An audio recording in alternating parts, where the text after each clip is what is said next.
This is a marathon week of pack and ship videos.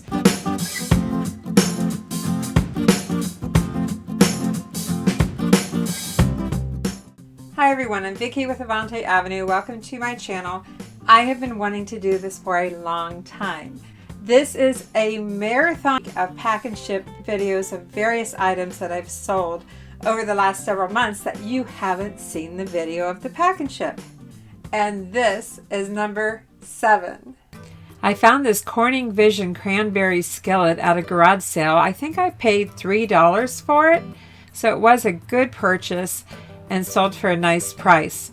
Let's go find it on the shelf and get it packed to ship.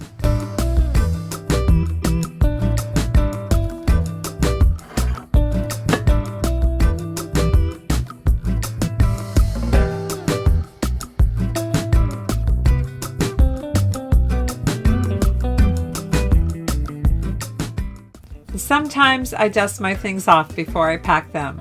Just depends on how long they've been sitting on that shelf. Actually, this one wasn't there very long. I'm wrapping it in some tissue paper and I need to fill the center. I think I'm going to use a combination of tissue paper and bubble wrap. And I'm just using regular tape to tape everything in place. This is my first time shipping a skillet and I'm a little bit concerned about the handle, but I've got an idea. You know those swimming pool noodles that I keep on hand for coffee cups, for the handles on the coffee cups? I'm going to see if I can fit one on the handle. I'm testing for fit and it looks pretty good, but I do need to cut it to length. I love these pool noodles. I just got them at the Dollar Tree and they've really come in handy for a lot of things. This is the first time though using it for a handle on a skillet. Because the handle is wider where it connects to the skillet, I decided to cut a little slit on the end just to make it open up a little more and fit better on the handle. And you know what? I think this is going to work pretty good.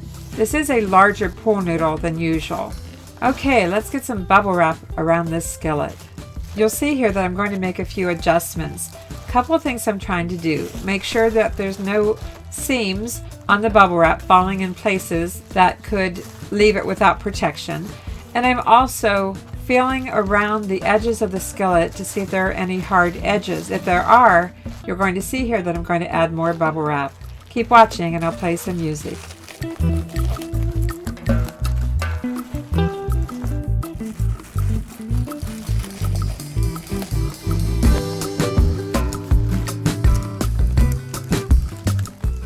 I'm taping everything very well wherever it's needed, tucking everything in and folding it up and making sure it's secure, especially around the handle.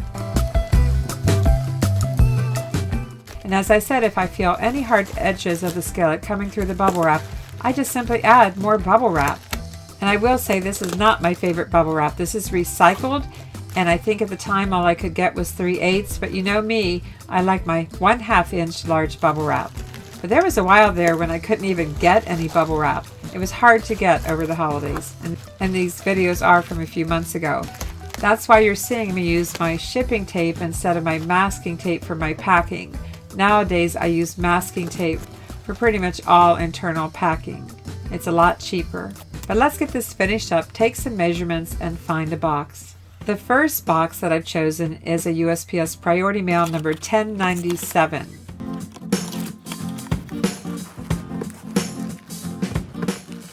But do you see a little problem here? The handle sticks out, but that's okay. I've got another trick up my sleeve. The first thing I'm doing is cutting some flaps in the opened end of the box where the handle is.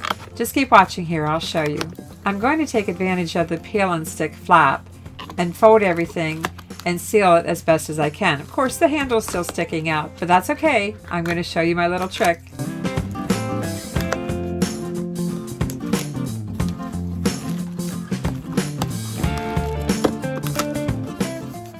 Of course, I'm adding some tape to make it secure. You probably think I'm going to use 2 of these same boxes, but no, not today. I've got something else in mind. I'm going to be using an eBay box that's 16 by 12 by 8. This is what I'm going to use to double box. I was so pleased that this fit perfectly down into the box. Of course, I do need to add some packing material, but in case you don't know it, you can fit this size Priority Mail box in a 16 by 12 by 8 eBay box. And just to remind you, this 16 by 12 by 8 or 16 plus 12 plus 8 is 36 inches. And if you go over that, it becomes an oversized package. That's why I love this box. It's the largest one I can use without going to oversized and increased shipping charges. I am going to cut up some paper towel, cardboard tubes, and use them as filler in the corners. I save all of my cardboard tubes. Toilet tissue, paper towel, doesn't matter. I make sure everything's removed from it, and I get a lot of use out of these lightweight cardboard tubes. They make great filler in my boxes. To the top, I'm adding some air pillows that I'm recycling and some bubble wrap. Since it won't quite close, I just separate it and readjust everything.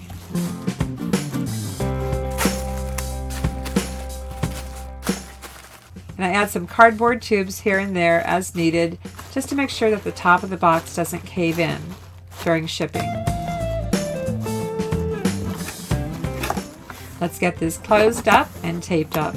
And as you know, I highly recommend that you have a sample label that you put on top your box when weighing. I estimated 4 pounds, so I'm good to go.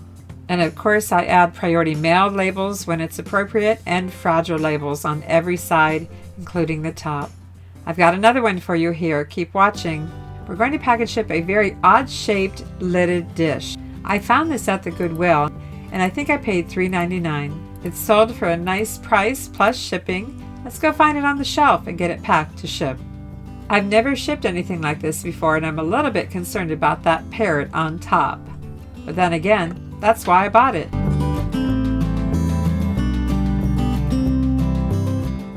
The brand is Jungle Jubilee by Lynn Chase. I can tell you that there are many of these out there that sell for higher prices than mine, so keep your eyes open for this.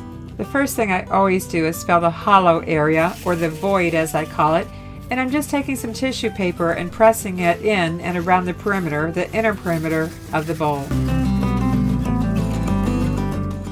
And then I decided to add some styrofoam peanuts to the center, making sure they were pressed down and completely filled the space. Let's do a test fit with the lid. I decided to add some tissue paper to the inside of the lid before I place it on again. I decided on this piece to add some tape to keep the lid on. I would never do this if there was any gilding, any gold or silver trim, but this piece, I know that it's ceramic, I know that it's sealed, and I can add tape to keep the lid on without any problem. It will not do any damage, but be careful and make sure it will work for your item. I'm doing an upside down check, and it looks like it's secure. Now let's protect the little parrot. I like to take a sheet of tissue paper from the corner and run my hands down through it and elongate it and make a strip of tissue paper. I do this all the time. It's a technique I learned many decades ago for packing fragile figurines, and so it works really good for this purpose too. So I'm just wrapping it around and applying some regular tape. You know those pool noodles that I said I love so much? I'm going to see if I can make them work to protect the little parrot. Just doing a height check, and then I just go ahead and take my utility knife and cut a wedge out of one.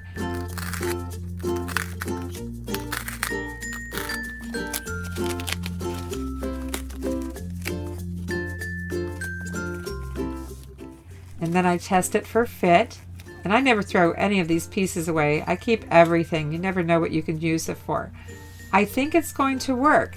And I think we need a second piece for the little parrot. So again, I cut a little wedge out of the second piece of pool noodle.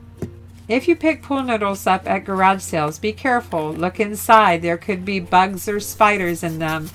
That's why I typically buy them at the Dollar Tree. So do be careful. They can harbor insects if you're buying them used. The two pieces of pool noodle are fitting pretty good, and some packing tape will help hold the two pieces together. In fact, I decided to use some packing tape to hold the pool noodle to the lid.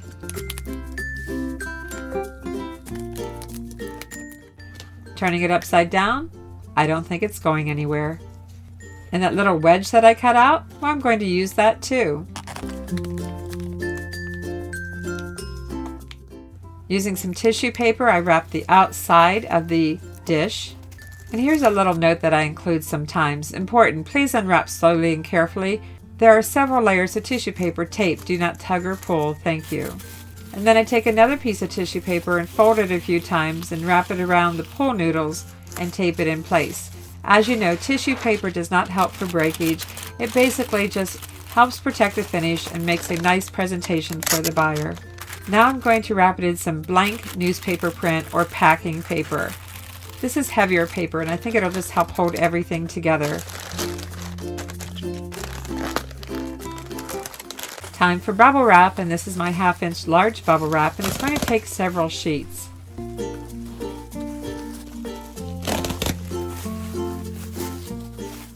And I'm cross-laying it so that I'll have bubble wrap going in both directions.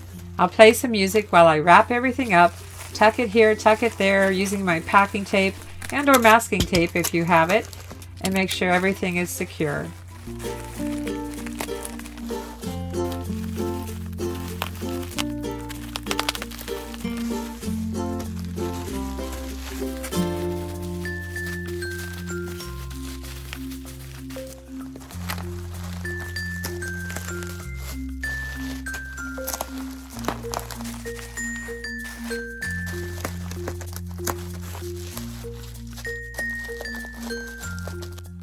Time to take some measurements and find a box. I'm using an eBay box that's 12 by 10 by 8. Let's get it assembled, and I always add tape to the side seam. That's very important. Actually, I got some boxes recently from USPS and the side seam was coming apart, so add that extra piece of tape. So I'm adding more bubble wrap, cross-lining it inside the box. Doing a test fit, it fits a little bit tight at the top. I really like more room between the item and the box. I added some more styrofoam peanuts around everything, but as I'm folding the flap, I'm really not happy with it touching the top of the dish, the top of the parrot on the dish. So I grabbed some scrap cardboard. I'm going to cut a small piece to lay across the top. Naturally, this makes it even higher, but that's okay. I'm going to show you how to adjust the flaps and extend the box a little bit. And I've also added some bubble wrap underneath the cardboard. As I said, I want to extend the box, so using my ruler, and this particular day all I had was my staple puller, so I'm scoring the box flaps all the way around. Each flap is going to get scored and it's going to get bent because I'm adding about a 1-inch extension to my box.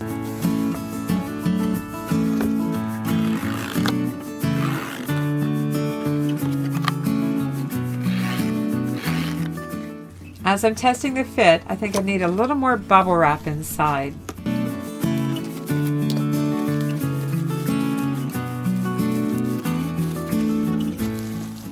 And then I place that little cardboard scrap on top again. I think this is going to work pretty good. I've got my 1-inch extension, adding more bubble wrap, more protection for the dish inside. I'm giving it a little shake and I don't feel anything moving. That's a good thing. I always like to start with the corners when I'm doing my tape. I will tell you this, I have that extra piece of cardboard on the inside, and it's a little awkward to tape it in place.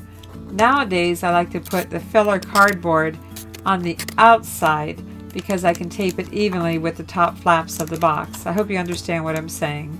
But either way, just make sure you have plenty of tape and that the inserted piece of cardboard is taped in place and cannot move around. That's ultimately the goal. Thank you for making it all the way through my March marathon of pack and ship videos. I'm giving away one drawing for a jumping jack cell phone holder. I'm showing it here on my cell phone. I'm going to show you another way to use this. There's a little clip here that you can open up and you can put your cell phone this way as well. Anyway, if you'd like to enter the drawing, put in JJG in the comments along with your regular comment, and I will have a drawing for just one jumping jack. And I'll do the drawing when I return from my vacation, so it might be several days. Thanks for watching all my pack and ship videos. I appreciate it. Thanks for watching, everyone. Be sure to subscribe and ring that bell for notifications. And as always, thanks for watching. I'm Vicki with Avante Avenue. I'll see you soon. Simple sales for good profit.